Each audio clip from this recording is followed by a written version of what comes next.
So yeah, thanks everyone for joining this webinar about the Fulbright program. So today I'm going to give an introduction about this program if you are interested in going to the United States next year. So I work at the Fulbright Commission as a program officer in Belgium, and basically we manage the programs for students, researchers who want to go to the US. So before getting into what the program is all about, I'd like to explain first what exactly our commission in Belgium is doing. So our office is based in the heart of Brussels at KBR, which you can see on the picture. That is the Royal Library of Belgium. And we basically work around two pillars. So on one hand, we manage the Fulbright program for Belgian and Luxembourgish citizens who intend to study, conduct research or lecture in the US. And we do that by awarding grants starting from the graduate level, meaning, for example, a master's degree or sometimes even a PhD. But also, if you are a current doctoral student in Belgium, we also have awards available for doctoral research, whether it's a semester or one full year.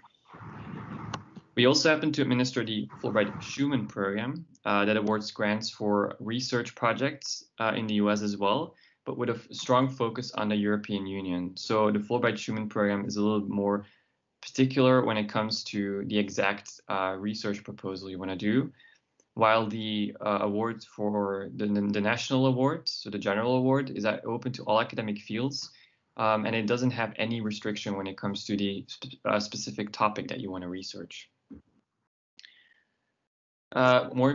More information about all our grants can be found on Fulbright.be and FulbrightSchumann.eu. Additionally, we also host our own Education USA Advising Center in Brussels, which is a US Department of State network with advising centers all over the world.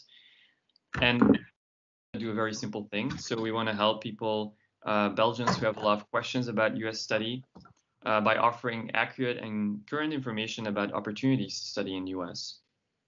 So we advise students and sometimes even their parents and give advice on the differences between the US education system and the Belgian education system, because there are obviously a lot of differences. So you can do that by finding information available on our website or by making free advising appointments, which is now mainly virtual. Or even by just sending an email. But since today's webinar is mainly focused on Fulbright, I'm not going to go into too much detail about general questions about studying in the US. Again, you will find a lot of resources on educationusa.be. So something that I always like to do first in these kind of presentations is focus or take a step back, if you will, and sort of focus on the why. So, why would you want to study in the United States or do research, for example? So I understand that many people have, well, very personal reasons. You might want to go to the US to improve your English or just to discover the many states, because the US is a very big country. But these are some factors that we think play and are very important in why we think that studying in the US might be beneficial for you. So first of all, I wanted to highlight that the US has a lot of colleges and universities. So it has more than 4,000 colleges and universities. Obviously a lot more than in Belgium. If I believe in Belgium, we only have about 14 universities. And then of course, probably more than 50 haute école or hogescholen. So yeah, there's definitely a difference, but of course it's not a fair comparison because the US is not even comparing geographically and with regards to citizens, so it's not a fair comparison, but still. It's a very impressive number of universities. So the thing is that Belgium and Europe in general have a lot of high quality institutions as well. There's just a little bit less choice. So because this vast number of institutions, it's very likely that you will find a good and probably top university in the US. Having such an incredible number of universities also means that there are a lot of options when it comes to what you want to study. So US offers a massive catalog of different programs that you can enroll into. And something that's really unique about the US system is also when it comes to flexibility. So in Belgium, it's very common when you already know early on which profession or career you want to engage in later, that you choose a pretty standard or straightforward educational path. So, for example, if you know that you want to become a lawyer or a teacher, whether it's just a scientist or an engineer, you will probably want to study either law, engineering, or biology on every level. So the bachelor's level, the master's, and probably even a PhD after that. In the US, it's much more common for students to study something more broadly on the bachelor's level and then only specialize at the master's level. So usually American students have a more wide education, if you will. So they sometimes someone has a undergraduate or a bachelor's in biology, but then in the master's they switch to something totally different. And there's nothing weird about that in the US. It's sort of common. And of course, outside the classroom, there are many other reasons why you want to go to the US. So as I already mentioned earlier, the United States is a very large country. So you will definitely get the opportunity to go out of your state and discover one of the 50 states. And, you know, the US is a very diverse country, so you will meet a lot of different people and a lot of beautiful scenery in the US, of course.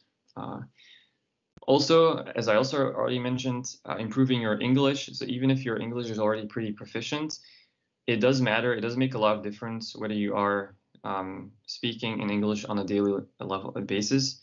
And you will learn a lot of phrases and expressions and words that you're not familiar with. So it's a really good way to really improve your English very fast if you live in the US for, let's say, a semester or even a year. And lastly, also very important, especially for people who want to look into an international career later, is having this sort of experience abroad on your resume. This definitely adds a good value on your CV. Employers are particularly looking for people who, well, not always, but especially international companies, kind of looking are not only for competent people in general, but also for someone that is not afraid to get out of your comfort zone. So they're willing to take a challenge. And definitely when you have any experience abroad, doesn't necessarily have to be in the US only. It shows that you're ready for a challenge and you just have a genuine interest for cultural exchange, which can be in your favor when you're applying for a certain job. But of course, a very question that we often get is about financing. So when calculating how much it will cost you to attend a US university, it's very important to consider different types of costs. So for example, tuition, costs related to your program, and then of course living costs. So we always recommend for you to make a realistic budget. If you want to enroll in a graduate program with a degree as a result, so for example, when you want to do a master's, you will always be charged something called tuition.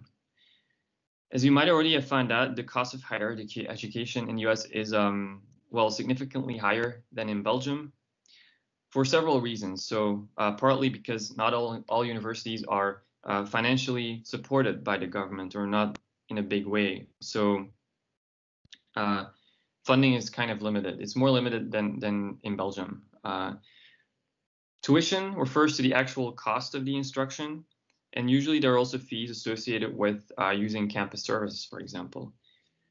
Tuition and cost of living can vary greatly from university to university. For example, there's something called a private university, which are generally a little bit smaller and offer more specialized programs, and they do not receive state funding. So they are usually more or less affordable, to say it like that. While larger universities with just more students often receive state funding. So their tuition fees are usually a little bit lower. So that's definitely something to take into account when you are looking for different universities. I also want to stress that there is not really a correlation between the quality of an institution and the tuition fee. There are just a lot of different factors what makes the fee higher than you would expect. So don't take that as a reason. Something that I also want to mention is that if you are a researcher, it's important to know that if you're going to the US for a non-degree program, so you're just going for independent research, where you wouldn't get a degree in the end, there's usually no tuition fee. So if you are going to a university as a student researcher or a research scholar, some universities have a formal program or used to getting researchers each year. Some are a little bit less familiar or less formal, but in any case, in most of the time, there is no tuition fee that you need to pay. Although it is common that there is at least some sort of registration fee. Or, for example, a fee when you need extra benefits. For example, accessing the library or access to the remote database so you can actually do your research. So there will usually be a little bit of a cost, but it's definitely less than when you are, well, a graduate student.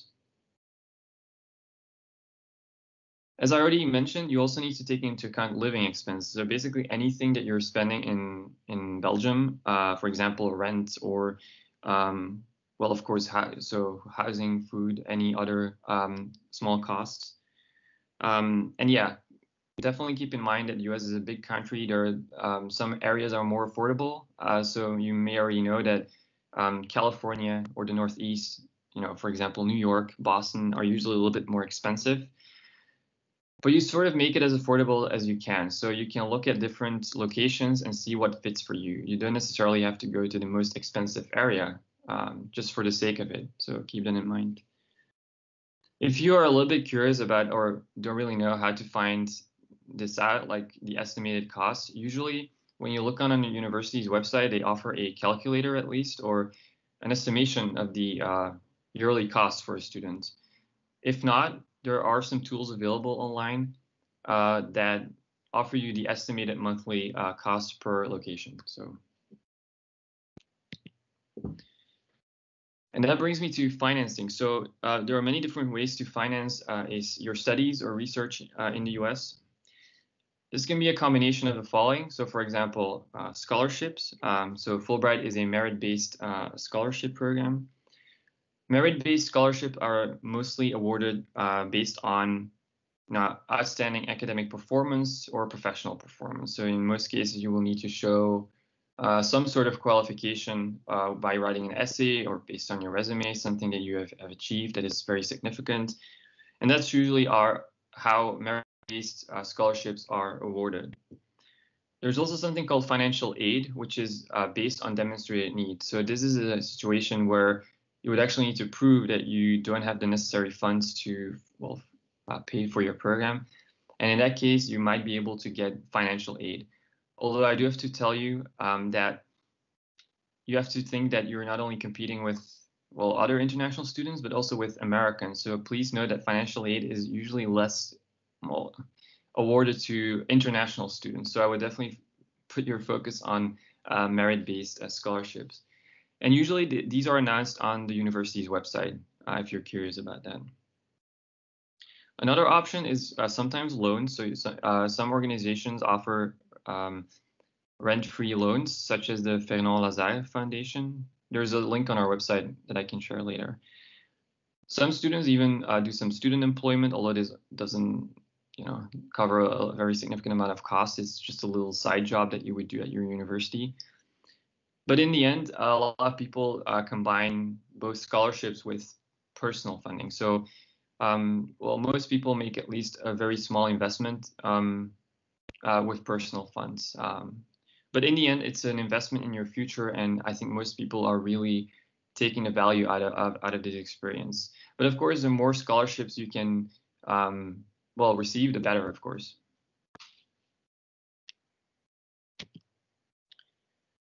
This brings me to the Fulbright program. So first, I wanted to give you a little bit of history, so how the program was exactly created before we move on.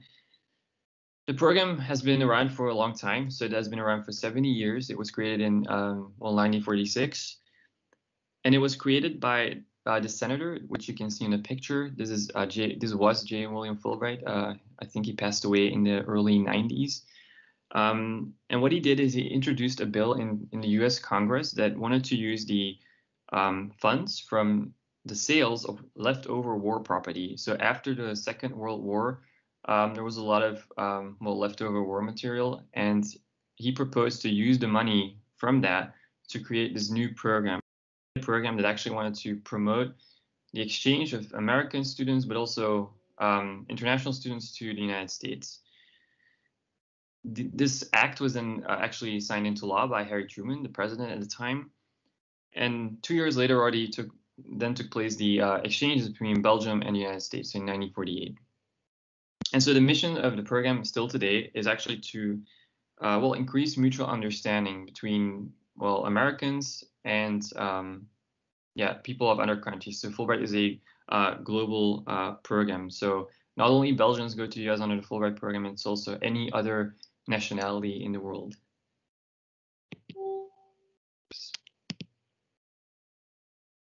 So still today, Fulbright is one of the most recognizable and prestigious exchange programs in the world. And it's supported by both the US government, but also by foreign governments and by private and public partners each year. And what we do is we have competitions yearly where we seek individuals, passionate students,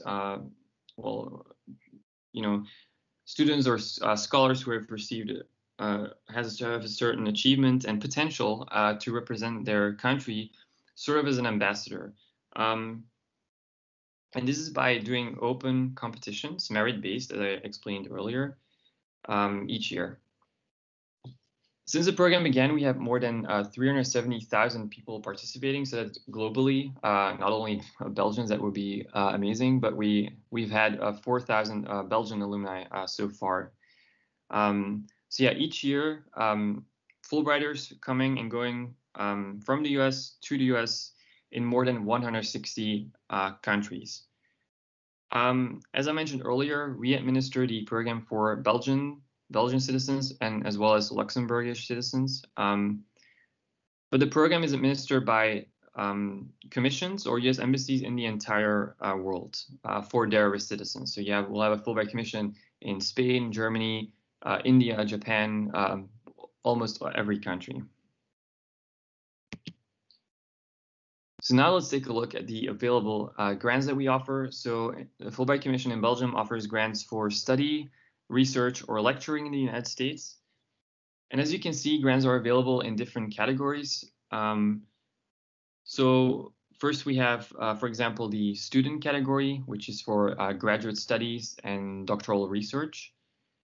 We also have the scholar category for postdoctoral research. That is for professors, researchers who already completed their PhD or are about to complete their PhD and want to go to the US for an independent, postdoctoral research project.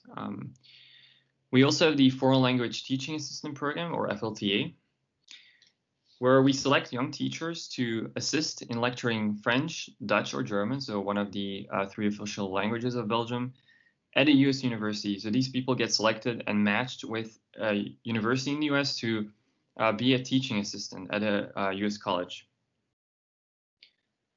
We also have some programs in collaboration with the US Embassy. That is the study of the US Institutes program, which is for secondary teachers and even bachelor students. So that's a summer program.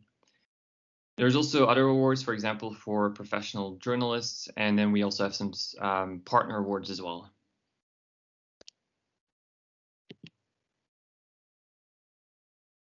So this is a grant for graduate studies and doctoral research. So students can apply for this particular grant. It's aimed at graduate studies or research in the US at an accredited US university. This usually takes a form in what I talked about earlier in, for example, a master's degree or even starting a PhD in the US. Or if you are currently a PhD student in Belgium, you can actually go on this grant for doctoral research. So whether it's a research semester or a full academic year, and then you return to Belgium to, complete your PhD, of course. Grants are awarded for a minimum of 4 months and maximum 9 months. In theory, the maximum amount of funding that you can receive is for a full academic year. The reason why we say minimum 4 months is because if you are a researcher, you don't have to go a full year. You can also apply for 4 months, 5 months, 6 months. So that's the reason why we say it's a minimum of 4 months. If you want to do a master's degree, a lot of people will go for a 1-year master's degree. Very popular is doing an LLM. That's a special additional master's in law. So that's very popular with candidates because it's only 1 year. But in theory, you can also apply for 2-year programs. So a lot of master's programs in the US are 2-year. But you can still apply for this grant. Even though you will only receive funding for 1 year from Fulbright, you can be sponsored visa-wise, so you can stay on the Fulbright program for 2 years to complete your degree. And the monthly stipend is up to $2,000 per month if you get selected for this grant. Grants are also available for at the postgraduate level, as I mentioned earlier. So for scholars, it's anyone who already completed their PhD, perhaps are currently working as a professor at the university, or if you will complete your PhD by the departure date that you intend to go to the US. So you definitely need to have your PhD degree before you want to go to the US, but in theory, you can already apply for a grant while you have not yet gotten your PhD. So that's one important thing to note. So if right now you would be applying for the next academic year, so 21-22, it would be fine if you would only get your PhD, well, right before you depart actually to the US. As long as you have your PhD by the time you're going to the US, it's fine.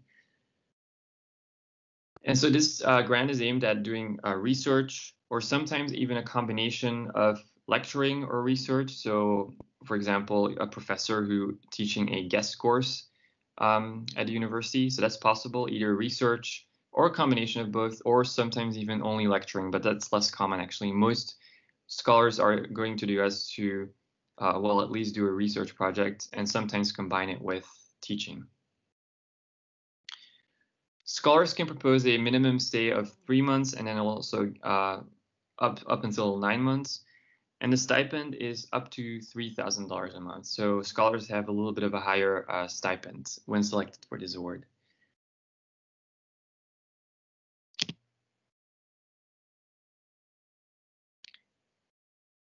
Yes, so this is the FLTA program, as I talked about earlier. So anyone who is well, recently graduated or about to graduate in languages, teaching, literature, any sort of in those fields can apply for this program in theory.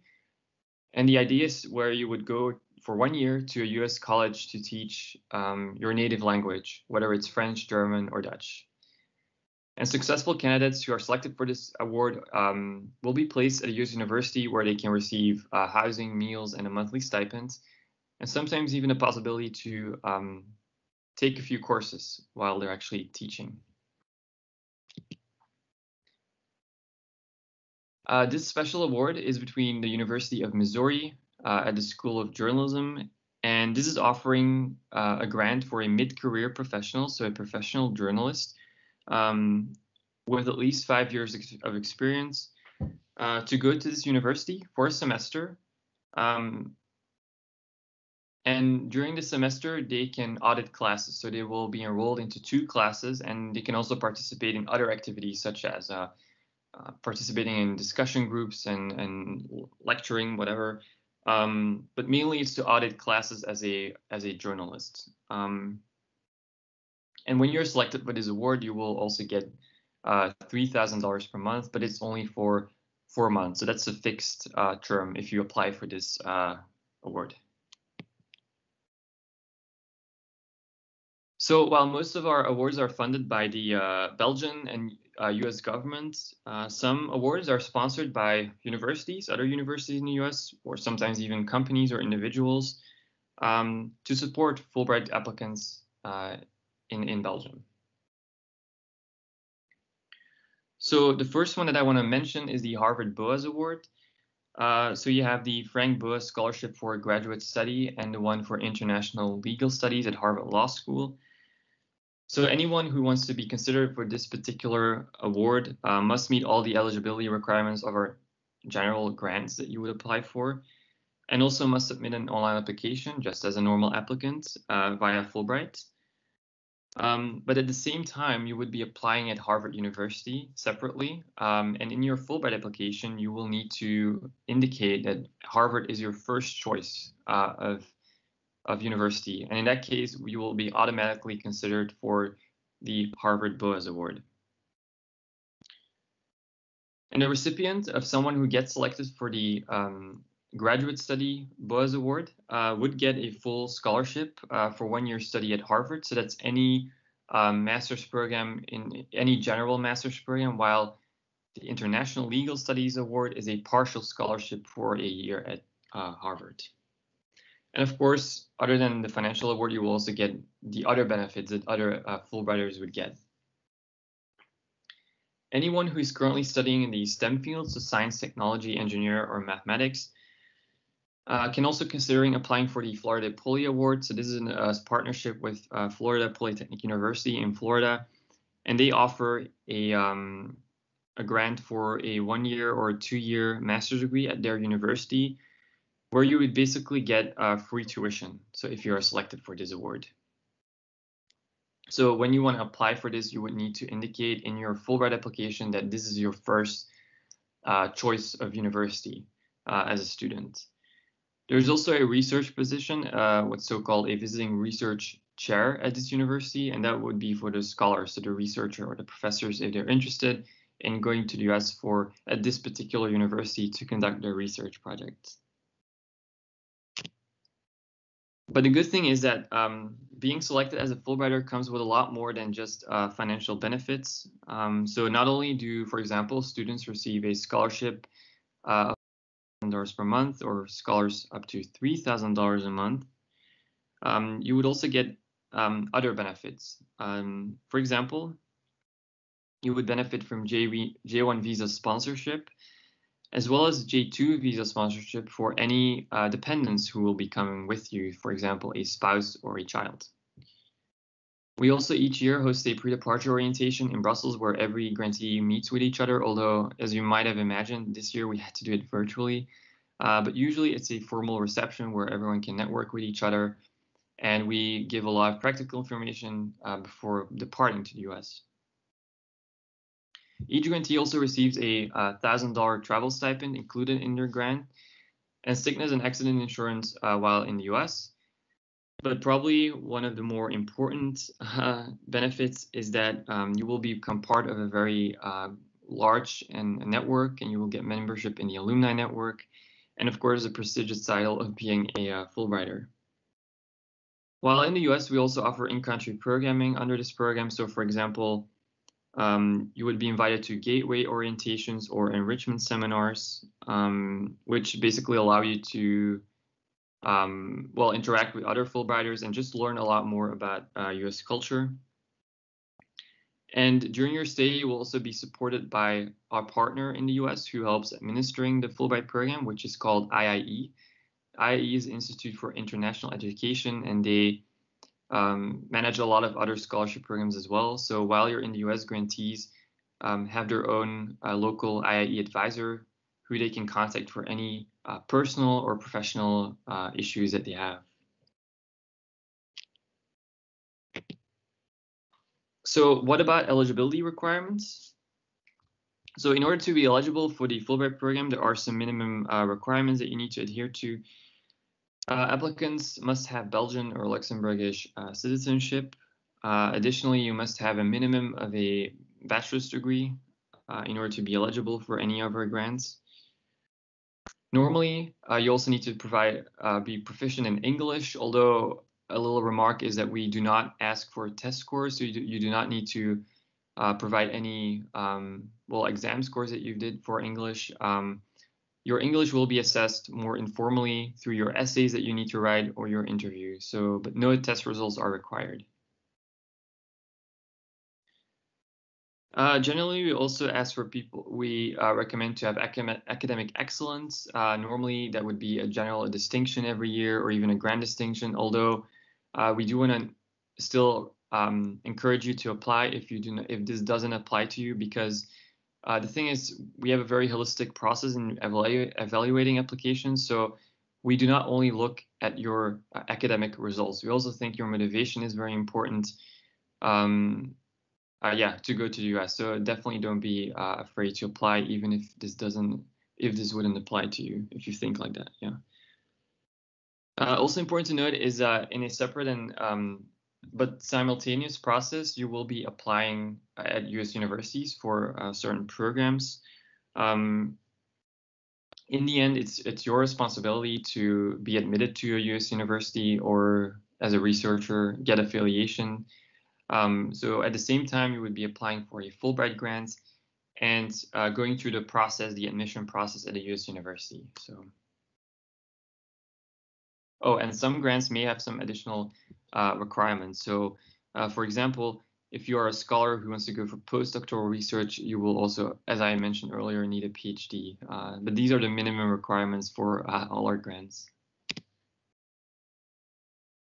Let's take a look at the application or the competition timeline.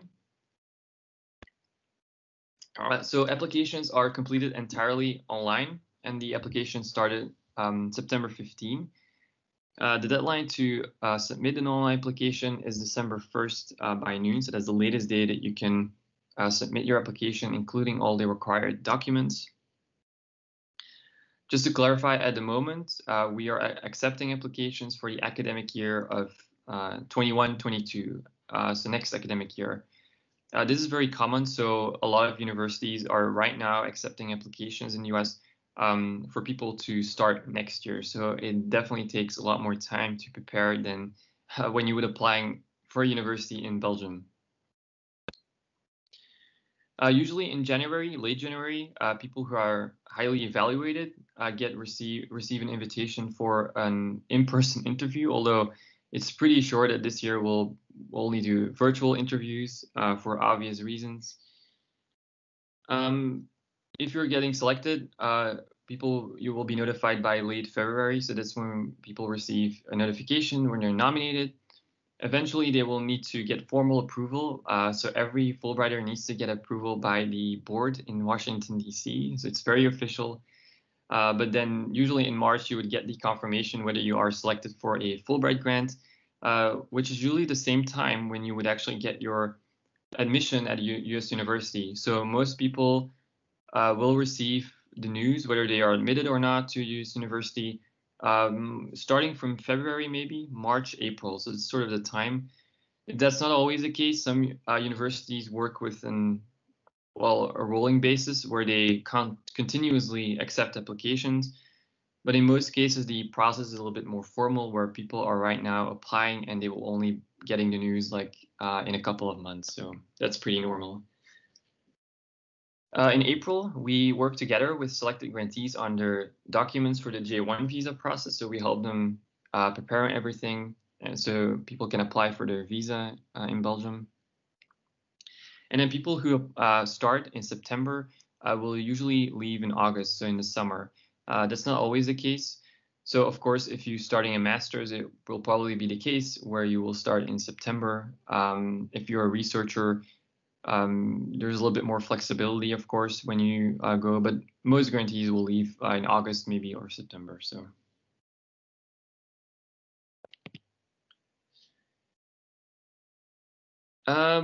So what do you need to exactly prepare for applying for a Fulbright grant? As I mentioned, you always need to do an online application. But other than the application, you also need to prepare some other documents. So, for example, you need to provide an Americanized resume or CV. If you're not really sure what that's about, we do have a recent webinar on our Facebook page where we explain a little bit more in detail what an Americanized resume is. In very short, it just means that you wouldn't exclude certain information, such as a photo or your gender. All those kind of personal details are usually not included on an Americanized resume, which is a little bit common in Europe, though, where you will find a picture on a resume. But other than that, it's a lot the same with what you already know as a resume. So including information about your education, your professional experience, and your skills. Along with that, you also need to upload a scan of your most recent degree, so a scan of your diploma, which is usually a bachelor's degree, sometimes even a master's if you already completed the first master's, including transcripts. So transcripts means this is usually something you receive from the university, which is a list of all the courses you have taken, including the exam results. Usually this is something you can easily download from your university's website, where you can check your exam scores. So this is something that should be easy to obtain. You also need to provide 3 letters of recommendation. So in the application, you can choose 3 recommenders of your choice. So you will be reaching out to any mentors, professionals that you worked with, professors who can give a good recommendation about you, and they will be asked to upload their recommendation in the online application. So it will be an automatic process. Applicants applying in the student category need to write 2 essays, so one study or research essay and then a personal statement essay. If you're applying in the scholar category, again, postdoctoral research, you will need to provide a project statement, which is basically your research proposal, the research you want to conduct in the US, including a list of references. For students, you either need to provide a letter of admission or affiliation. Now, of course, most students will not have their admission letter by December 1st, which is totally normal. So for graduate students, you can send your admission letter after December 1st. So don't worry about this. You do not need to have your admission letter already by December 1st. Student researchers, so anyone, PhD students, for example, we recommend to provide your affiliation letter as soon as possible. You're not going to be disqualified if you do not provide it by December 1st, but we would generally recommend to provide it as soon as possible. Scholars are actually required to upload their letter of affiliation in their application by December 1st. And I actually want to go into a little bit more detail between the letter of admission or affiliation, because we do get some questions about this commonly.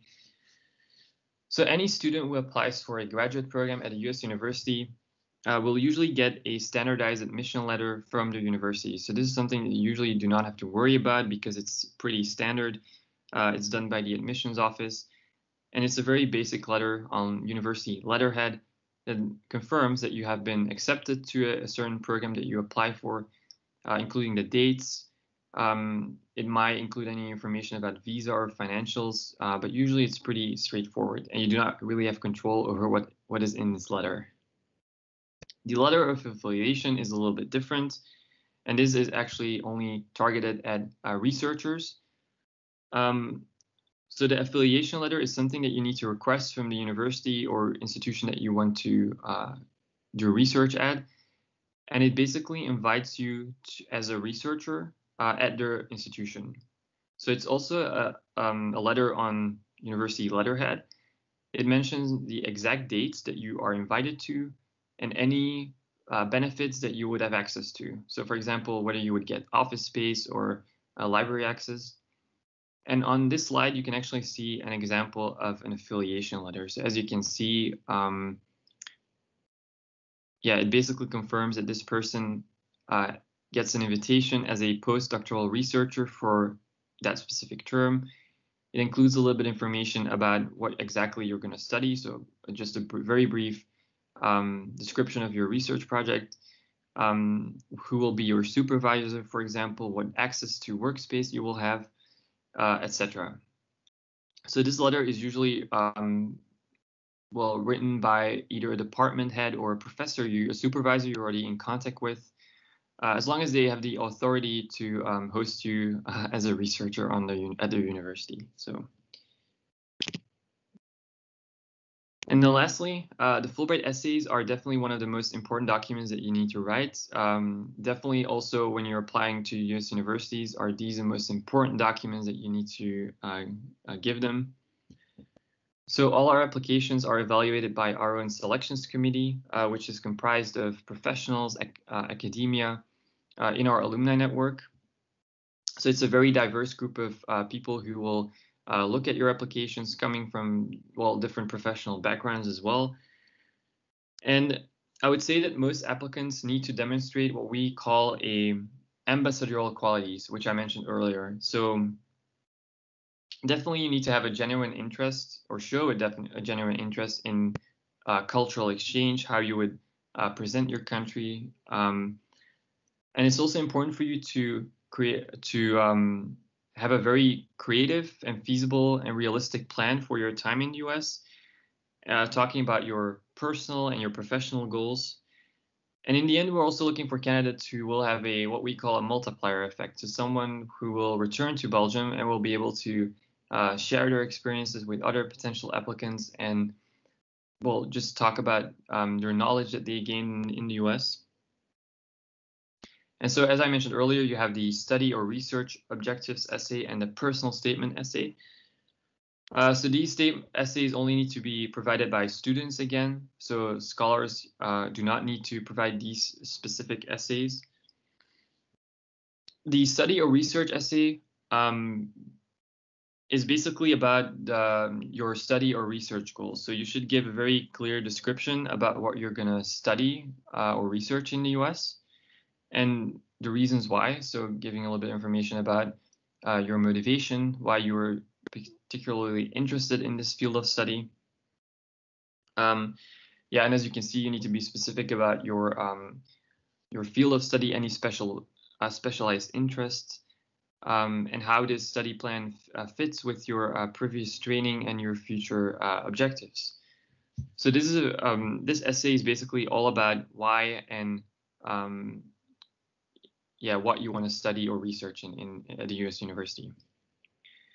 The personal statement, on the other hand, is a little bit different. So this should focus more on your personal story. So any sort of achievements you have had so far. You can talk a little bit about your education, your professional experience, interests, and future plans. And definitely the personal statement should not be a continuation of your resume. It's sort of similar to when you're writing a cover letter when applying for a job, for example. So it talks about your motivation, what you achieved so far, any special interests, anything significant that you want to share with the selections committee, and why you are a good candidate for receiving this grant. We also recommend keeping each essay a one-pager. That's sort of the common format. So where each essay is one page. You're not going to be disqualified when your essay is longer than one page, but yeah, just try to keep it brief and powerful, as we say.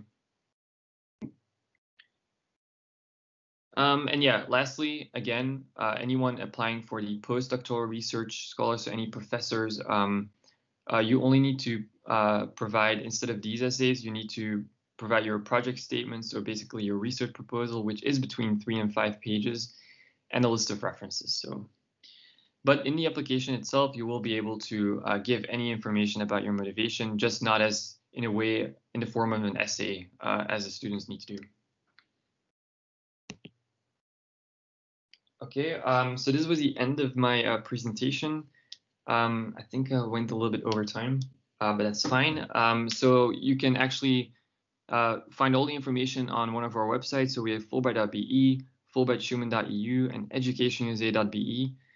And of course, you can always email us. And right now we're available, of course, for answering your questions. So I will be staying online until 7 p.m.